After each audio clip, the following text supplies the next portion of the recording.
안녕하세요. 김성길 목사와 함께하는 예수님 이야기 제4단원의 이 시간에는 276회가 되겠습니다. 이 시간의 제목은 하나님이 원하시는 것 이렇게 정해봤습니다. 본문 말씀은 마태복음 9장 9절로 13절 동일합니다. 한번 읽어보죠.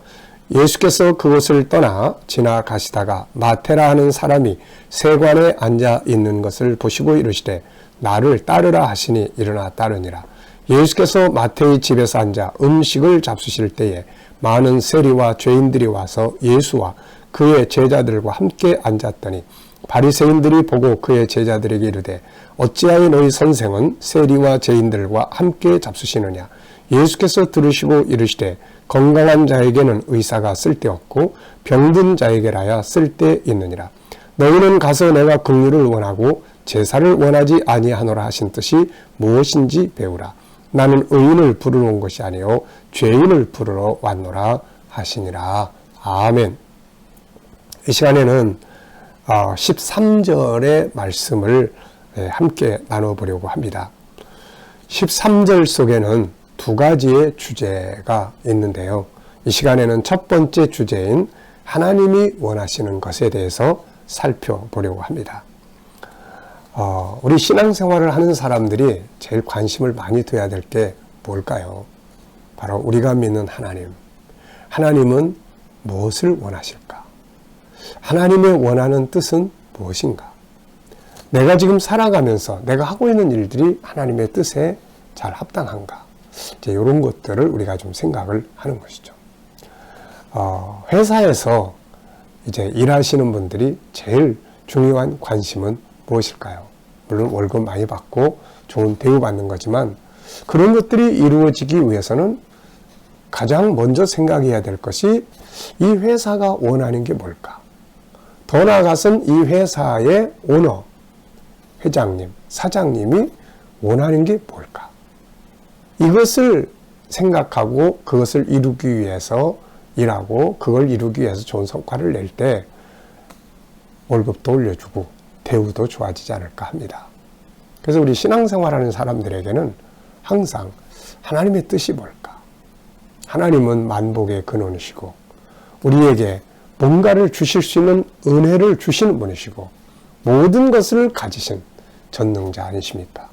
그분이 원하는 것을 생각할 줄 아는 것은 참 복을 받는 비결이 되는 것이죠. 자, 그래서 우리가 이 시간 하나님이 원하시는 것 한번 생각을 해보려고 합니다. 13절에서 예수님은 하나님이 원하시는 것, 또 주님 자신이 원하시는 것이 뭔지를 말씀해 주셨습니다. 이 내용은 주님을 믿는 사람들뿐만 아니라 세상을 살아가면서 행복한 삶, 성공적인 인생을 살고 싶어하는 모든 사람들에게 꼭 필요한 내용입니다. 이 말씀은 하나님이 원하시는 신앙적인 것일 뿐만 아니라 우리가 행복하게 살아갈 수 있는 행복의 비결이 되기 때문에 그렇습니다. 자, 13절을 보면 하나님이 원하는 것, 주님이 원하시는 것이 뭔지 한번 보겠습니다. 너희는 가서 내가 긍휼을 원하고 제사를 원하지 아니하노라 하신 뜻이 무엇인지 배우라. 긍휼을 원하고 제사를 원하지 않는다. 네, 이게 무슨 뜻일까요? 하나님이 원하시는 것은 화려한 제사가 아니고 긍휼을 베푸는 것이죠. 사람을 존중하고 사람에게 긍휼을 베풀어 주는 것. 사실 제사라고 하는 것은 하나님 앞에 소중한 의식이잖아요.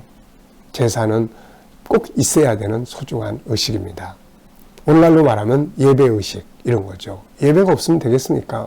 예배가 꼭 필요한 거죠. 그런데 이것보다 하나님이 더 원하는 것이 있는데 그게 바로 약한 자를 긍휼히 여기고 사람을 불쌍히 여길 줄 아는, 사람을 존중할 줄 아는 이것을 하나님이 더 원하신다. 그런 말입니다. 자, 여기 말씀 외에도 또 성경에는 이 비슷한 말씀이 있죠. 이것보다 하나님이 이것을 더 원한다 하는 내용들이 있습니다. 자, 순종이 제사보다 낫다. 들어보셨죠? 사무엘상 15장 22절 23절을 보면 사울이 아말렉을 다 멸망시키라는 하나님의 말씀을 반쪽만 지켰죠. 사람은 다 죽였는데 짐승들은 다 살려놨어요. 왜 살려놨을까요? 자기들의 욕심을 채우기 위해서죠. 그런데 나중에 사무엘이 와서 그 장면을 보고 막 화를 냅니다. 이건 짐승의 소리는 뭐냐 그랬더니 하나님께 제사 드리기 위해서 좋은 짐승들을 살려놨다. 사울이 뭔가 착각한 것 같아요. 그래서 사무엘이 그것을 일깨워 주는데 하나님은 살찐 짐승의 제사보다 하나님의 말씀을 순종하는 것을 더 원하신다. 이러면서 지적한 내용이죠. 한번 읽어보겠습니다. 사무엘이 이르되 여호와께서 번제와 다른 제사를 그의 목소리를 청종하는 것을 좋아하신 같이 좋아하시겠나이까. 순종이 제사보다 낫고 듣는 것이 수양의 기름보다 나으니 이는 거역하는 것은 점치는 죄와 같고 완고한 것은 사신 우상에게 절하는 죄와 같음이라. 왕이 여호와의 말씀을 버렸으므로 여호와께서도 왕을 버려 왕이 되지 못하게 하셨나이다 하니. 사울은 그 살찐 짐승들을 하나님께 제사를 드리는 데 쓰겠다고 이야기를 합니다. 그런데 싹 없애라고 하신 하나님의 말씀은 불순종한 거죠. 사무엘은 하나님은 살찐 짐승의 제물을 드리는 것보다 순종하는 것이 더 중요하다고 지적을 했던 것입니다. 자, 많은 사람들은 이렇게 생각을 해요. 하나님 앞에 많은 거 드리면 되는 거지 뭐. 그러면 하나님이 좋아하시지. 그러면서 가서 다른 사람 무시하고 사람을 억압하고. 하나님은 샤머니즘에 단순히 재물을 좋아하는 신이 아니에요. 하나님은 인격적인 분입니다. 인격적인 분이세요. 사람을 살리기 위해서 생명까지 바치신 그런 분 아닙니까? 자, 종교적 의식은 화려한데 생활 속에서 하나님의 말씀을 불순종하고 하나님의 뜻을 어기고 그리고 살아간다는 것. 이게 참 하나님 보실 때는 참 안타까운 이야기죠. 주님은 이걸 지적하신 거예요. 당시 바리새인들 역시 하나님 앞에 값진 짐승들의 제사는 중요하게 여기면서 사람을 긍휼히 여기는, 사람을 살리기 위해서 목숨까지 바치려고 세상에 오신 아버지의 뜻을 모르고 있다는 것이죠. 자, 마태복음 15장에도 예수님이 이런 비슷한 지적을 하셨어요. 너희는 마태복음 15장 5절에 보면 너희는 이르되 누구든지 아버지에게나 어머니에게 말하기를 내가 드려 유익하게 할 것이 하나님께 드림이 되었다고 하기만 하면 부모를 공경할 것이 없다 하여 너희의 전통으로 하나님의 말씀을 폐하는도다. 외식하는 자들아 이사야가 너희에게 관하여 잘 예언하였도다. 이 사람들은 하나님께만 드리면 돼. 그러면 사람한테 해야 될 거 좀 소홀히 해도 돼. 이런 생각을 가지고 마땅히 부모에게 해야 될 것들을 잘 안 했던 것 같습니다. 자, 엘리의 두 아들도 비슷한 것 같아요. 이들은 평상시에는 하나님의 뜻을 거절하고 방탕하게 살았어요. 그랬더니 위급할 때 되니까 법궤를 모시고 나가는 전쟁터. 여기도 모순이 있는 거예요. 이들의 삶 자체는 하나님의 뜻을 거역하고 음행하고 죄를 범하면서 법궤만 메고 나가면 이길 수 있다. 이런 게 사실은 우상이거든요. 이게 법궤가 우상 아니거든요. 근데 이 사람들은 법궤를 우상처럼 이것만 들고 나가면 돼. 법궤의 주인이신 하나님은 상관이 없어요. 자, 우리가 이런 부분들을 가만 보면 하나님을 섬기는 사람들이 이런 걸 참 조심해야 될 것 같아요. 화려한 제사의식도 필요하고 멋진 예배도 필요하지만 그러나 그보다 더 중요한 것은 사람을 긍휼히 여기기를 바라시는 거죠. 하나님은 그분의 뜻을 순종하는 것을 더 중요하게 여깁니다. 우리는 하나님이 참으로 원하시는 것이 무엇인지를 알고 그것을 실천하는 삶을 살아야 되죠. 물론 제사도 꼭 있어야 됩니다. 근데 이것보다 더 중요하게 여겨야 되는 것은 제사 드리는 자가 그 다음에 사람을 불쌍히 여기고 인간을 존중하고, 예수님은 인간의 생명을 살리려고 자기 목숨을 버렸는데 자기 목숨을 버린 그 사람들을 무시하고 이런 사람들이 와서 멋진 예배 드린다고 하면 기분이 어떠실 것 같아요? 네. 그래서 우리가 이런 부분들을 주의를 해야 합니다. 하나님을 사랑하고 거룩한 예배를 드리는 자들이 꼭 이것을 기억을 해야 합니다.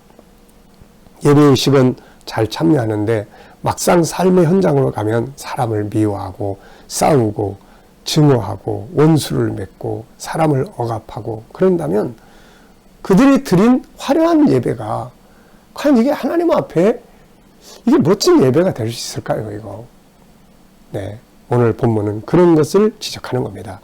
하나님은 그가 드리는 화려한 예배보다도 하나님의 형상을 가진 사람을 긍휼히 여기고 사람을 존중하고 사랑하기를 원하는 것입니다.